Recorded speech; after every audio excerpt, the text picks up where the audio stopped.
Stave 5. The end of it. Yes, and the bedpost was his own. The bed was his own. The room was his own. Best and happiest of all, the time before him was his own. To make amends in. I will live in the past, the present, and the future, Scrooge repeated as he scrambled out of bed. The spirits of all three shall strive within me. Oh, Jacob Marley! Heaven and the Christmas time be praised for this. I say it on my knees, old Jacob. On my knees. He was so fluttered and so glowing with his good intentions that his broken voice would scarcely answer to his call. He had been sobbing violently in his conflict with the spirit, and his face was wet with tears. "They are not torn down," cried Scrooge, folding one of the bed curtains in his arms. "They are not torn down, rings and all. They are here. I am here. The shadows of the things that would have been may be dispelled. They will be. I know they will." His hands were busy with his garments all the time, turning them inside and out, putting them on upside down, tearing them, mislaying them, making them parties to every kind of extravagance.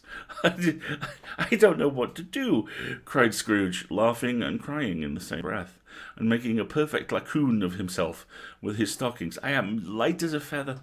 I am happy as an angel. I am merry as a schoolboy. I am as giddy as a drunken man.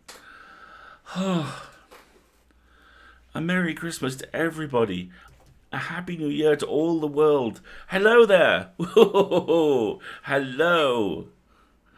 He had frisked into the sitting room, and was now standing there, perfectly winded. "There's the saucepan that the gruel was in," cried Scrooge, starting off again and going round the fireplace. "There's the door by which the ghost of Jacob Marley entered. There's the corner where the ghost of Christmas Present sat. There's the window where I saw the wandering spirits. It's all right. It's all true. It all happened." Really, for a man who had been out of practice for so many years, it was a splendid laugh, a most illustrious laugh, the father of a long, long line of brilliant laughs. "I don't even know what day of the month it is," said Scrooge. "I don't know how long I've been among the spirits. I don't know anything. I'm quite a baby. Never mind, I don't care. I'd rather be a baby. Hello! Whoop! Hello there!" He was jacked in his transports by the churches ringing out the lustiest peals he had ever heard. Clash, clang, hammer, ding, dong, bell. Bell, dong, ding, hammer, clang, clash. Oh, just glorious, glorious noise. Running to the window, he opened it and put out his head. No fog, no mist. Clear, bright, jovial, stirring, cold. Cold, piping for the blood to dance to. Golden sunlight, heavenly sky, sweet fresh air, merry bells. Oh, glorious, glorious. "What's today?" cried Scrooge, calling downward to a boy in Sunday clothes who perhaps had loitered in to look about him. "Eh?" returned the boy with all his might of wonder. "What's today, my fine fellow?" said Scrooge. "It's Christmas Day," replied the boy. "It's Christmas Day," said Scrooge to himself. "I haven't missed it. The spirits have done it all in one night. Why, they can do anything they like. Of course they can. The spirits. Of course they can. Hello, my fine fellow." "What?" returned the boy. "Do you know the poulterers in the next street but one, at the corner?" Scrooge inquired. "I should hope I did," replied the lad. "An intelligent boy," said Scrooge. "A remarkable boy. Do you know whether they've sold the prize turkey that was hanging up there? Not the little prize turkey. That's important. The big one." "What, the one big as me?" returned the boy. "What a delightful boy," said Scrooge. "It's a pleasure to talk to him. Yes, my buck. It's hanging there now," replied the boy. "Is it?" said Scrooge. "Well, you should go and buy it." "You what?" exclaimed the boy. No, said Scrooge. "I am in earnest.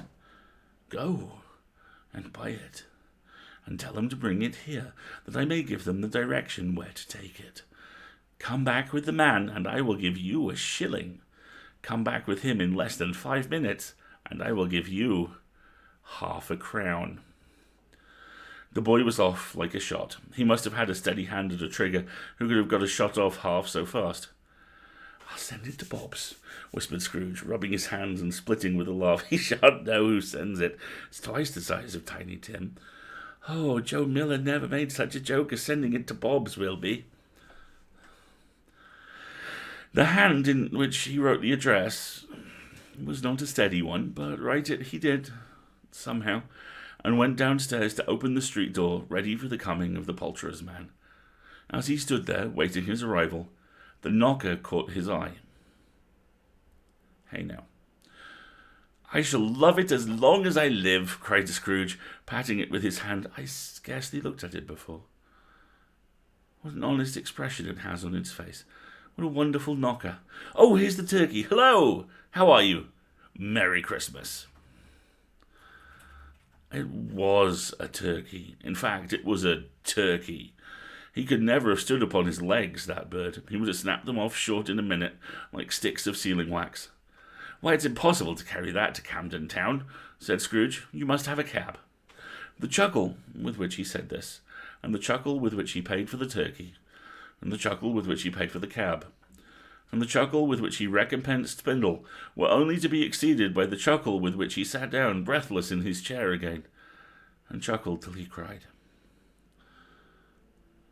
Shaving was not an easy task, for his hand continued to shake very much, and shaving requires attention, even when you do not dance while you are at it.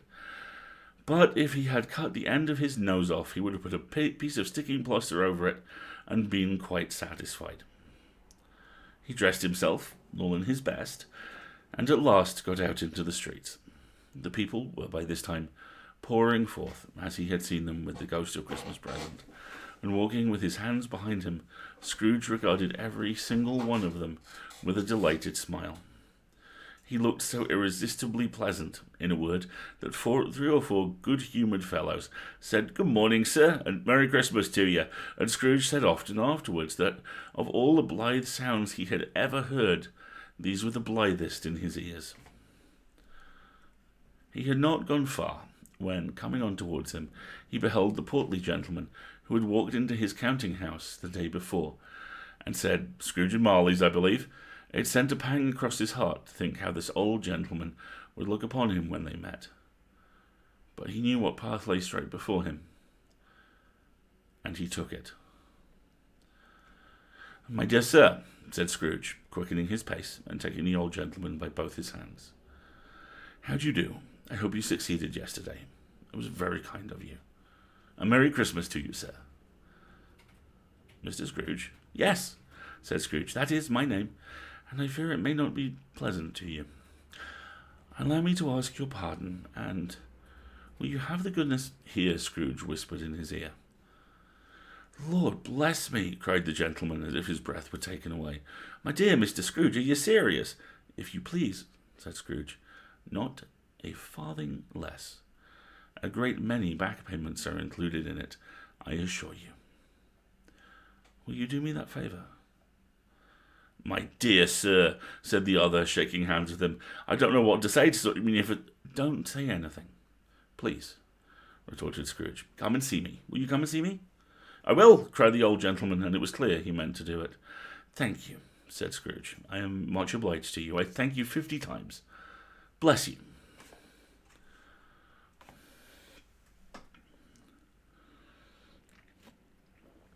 Eldritch, don't do that. I would play that game. I would play the hell out of that game. He went to church and walked about the streets. He watched the people hurrying to and fro, and patted children on the head, and questioned beggars, and looked down into the kitchens of houses, and up to the windows, and found that everything could yield him pleasure. He had never dreamed that any walk, that anything, could give him so much happiness. In the afternoon, he turned his steps towards his nephew's house. He passed the door a dozen times before finally the courage to go up and knock presented itself, but he made a dash, and he did it. "Is your master at home, my dear?" said Scrooge to the girl. "Nice girl, very." "Yes, sir." "Where is he, my love?" said Scrooge. "He's in the dining room, sir, along with mistress. I'll show you upstairs, if you please." Thank you. He knows me, said Scrooge, with his hand already on the dining-room lock. I'll go in here, my dear.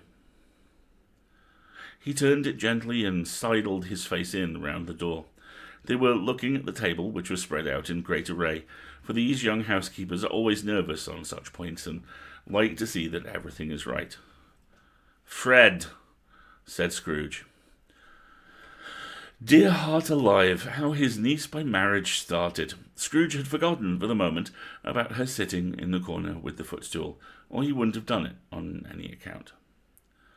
It's I, your Uncle Scrooge. I have come to dinner. Will you let me in, Fred? Change of heart. Still kind of a dick. Let him in. It is a mercy he didn't shake his arm off. He was at home in 5 minutes. Nothing could be heartier. His niece looked just the same. So did Topper when he came. Yeah, we're watching you, Topper.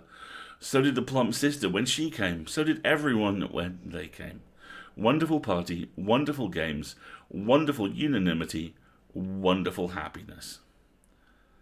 No bad touching. But he was early at the office next morning. Oh, he was early there. If he could only be there first and catch Bob Cratchit coming late. That was the thing he had set his heart upon. And he did it. Oh, yeah, he did. The clock struck 9. No Bob. 1:15. No Bob. He was full 18 minutes and a half behind his time, and Scrooge sat with his door wide open that he might see him come into the tank. His hat was off before he opened the door, his comforter too. He was on his stool in a jiffy, driving away with his pen, as if he were trying to overtake 9 o'clock. Cratchit, growled Scrooge, in his accustomed voice, as near as he could feign it these days. What do you mean by coming here at this time of day?